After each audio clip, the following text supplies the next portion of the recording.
Are you ready? Yes, we are. Before study, let's pray together. Pray here.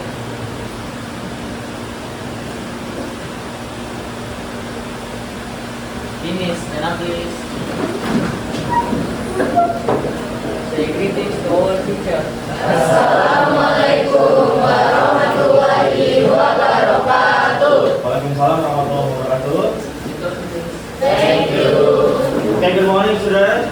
Morning. How are you today? I'm fine, thank you. Thanks. Okay. I give opportunity untuk si acara.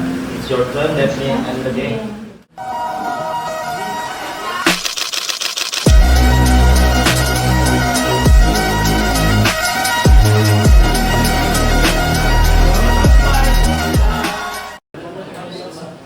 Assalamualaikum warahmatullahi wabarakatuh. Waalaikumsalam warahmatullahi wabarakatuh.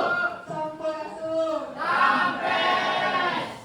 Selamat pagi dan salam sejahtera untuk kita semua. Puji dan puja syukur marilah kita panjatkan kehadiran Allah Subhanahu wa Ta'ala, karena atas rahmatnya kita dapat berkumpul dalam kegiatan debat evolusi biologi pada hari ini. Sebelumnya, yang terhormat Bapak Pembimbing mata pembelajaran biologi Bapak Ridho Wibowo, dan yang saya banggakan panitia si acara yang sudah mempersiapkan debat hari ini. Dan tak lupa pula yang saya cintai teman-teman kelas 12 B2.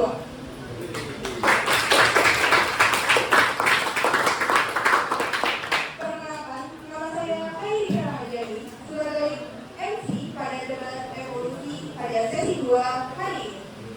Untuk rangkaian kegiatan hari ini yaitu persiapan panitia, pembukaan MC, pembukaan moderator, pertanyaan dan penyanggahan, penutupan moderator, penutupan MC. Udah pada siap belum nih? Untuk mempersingkat waktu, izinkan saya untuk menyerahkan kepada moderator yang akan memandu jalannya debat evolusi sesi 2 pada hari ini. Waktu dan tempat saya persilakan. Terima kasih Mas MC atas kesempatannya. Izinkan saya membuka kembali. Assalamualaikum warahmatullahi wabarakatuh. Waalaikumsalam warahmatullahi wabarakatuh.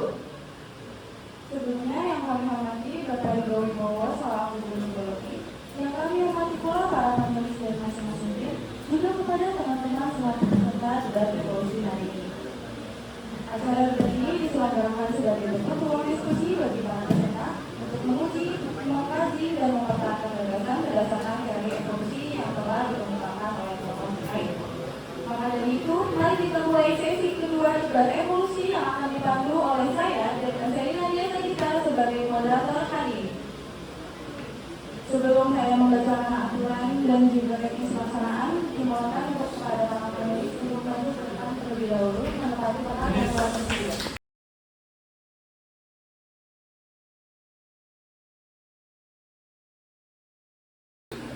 Pertanyaannya, menurut teori plasma germinal Weismann, sifat yang diperoleh selama hidup tidak dapat diwariskan. Namun, dalam kasus meningkatnya kekebalan bakteri terhadap antibiotik akibat lingkungan yang terus terpapar obat, bagaimana teori Weismann dapat menjelaskan arah evolusi tersebut? Apakah hasilnya? Apa diulangi? Boleh? Menurut teori plasma germinal Weismann, sifat yang diperoleh selama hidup tidak dapat diwariskan. Namun, dalam kasus meningkatnya kekebalan bakteri terhadap antibiotik akibat lingkungan yang terus terpapar obat, bagaimana teori Weismann dapat menjelaskan arah evolusi tersebut? Waktu dimulai dari kata pertama yang diucapkan.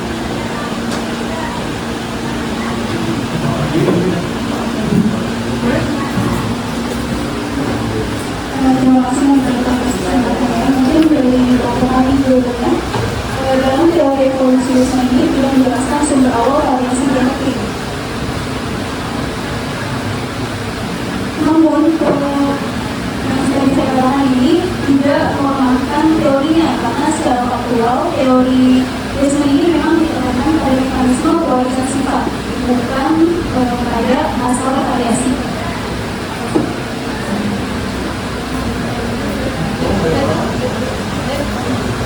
Oke, baik. Terima kasih kepada teori Weisman atas pendapatnya. Waktu masih tersisa 2,5 menit. Apakah ada pendapat yang lain? Oke, cukup.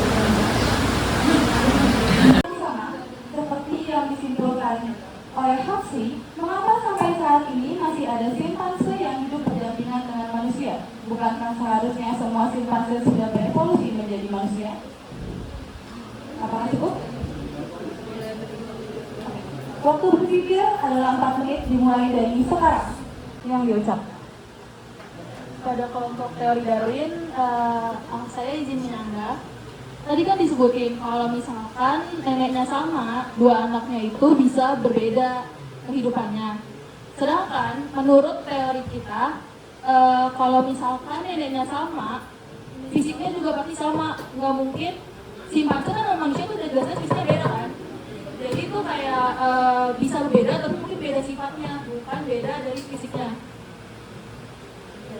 Terima kasih. Tambahin lagi soal yang tadi, aku menambahkan kalau di teori Darwin ini ada yang namanya mutasi genetik acak. Variasi sel itu mutasi genetik acak.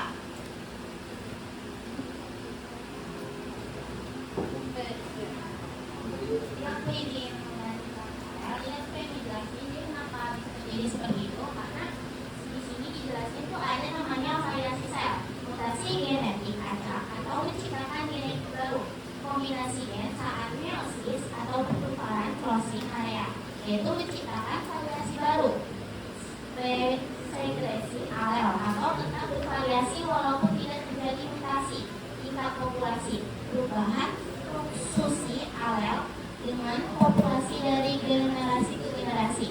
Jadi seperti itu. Oke, jika teori Lamarck benar mengenai sifat yang diperoleh selama hidup akan diwariskan, mengapa manusia modern tidak lahir dengan otot yang besar meskipun nenek moyangnya memiliki otot yang besar akibat bekerja fisik selama ribuan tahun? Diberikan waktu kata pertama yang diucapkan. Baik, dari teori Lamarck menurut kami penggunaan otot secara terus-menerus menyebabkan peningkatan massa otot yang kemudian dapat diwariskan.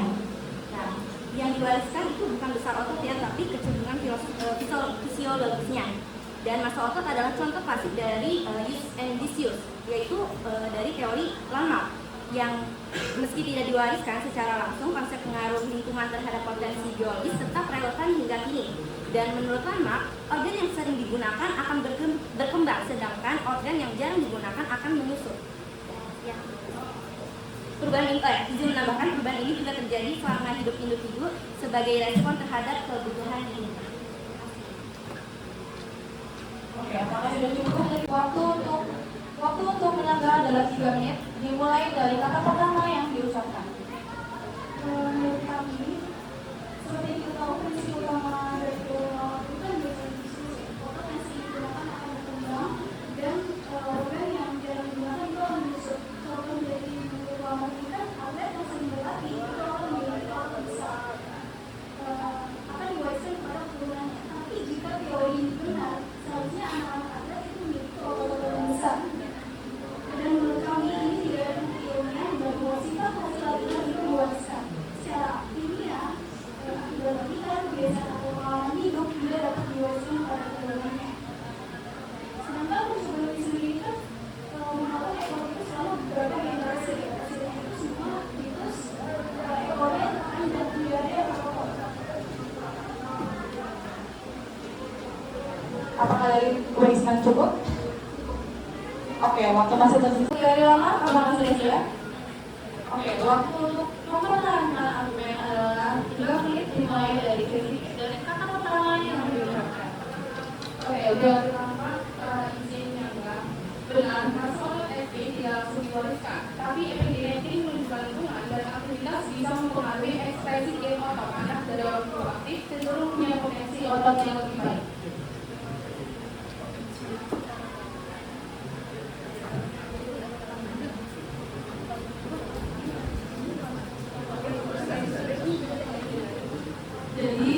maksud dari ide itu secara nggak langsung di teori 8 itu dijelasin kalau misalkan kalau orang tuanya nih ototnya besar, anaknya nggak mungkin lahir langsung punya otot besar, tapi si anak ini tuh punya potensi buat punya otot besar juga kayak ayahnya kalau misalkan dia latihan kayak ya, gitu. Oke, dari teori 8 apakah cukup? Kan? Sebelum itu kita jalan lagi yuk. Biar tambah semangat, buat nyemangatin teman-teman yang lagi di depan juga. Kita bisa mulai tadi kan, kita mulai dari kelompok 1, sekarang kita mulai dari kelompok 3 yaitu teori laman. Boleh berarti teorinya dulu nih buat teman-teman yang udah maju di depan. Siapa kita? Kelompok 3. Apa teori kita?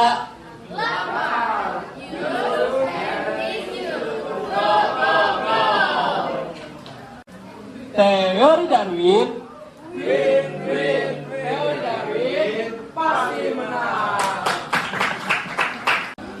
Satu, dua, tiga.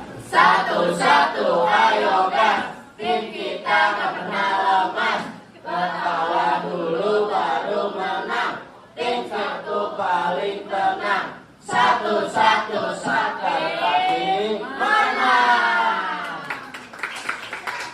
Kelompok 1. Pasti bisa, pasti juara 1. Partisipasinya kepada anak ini dan juga teman-teman yang ada di sini sebagai peserta debat.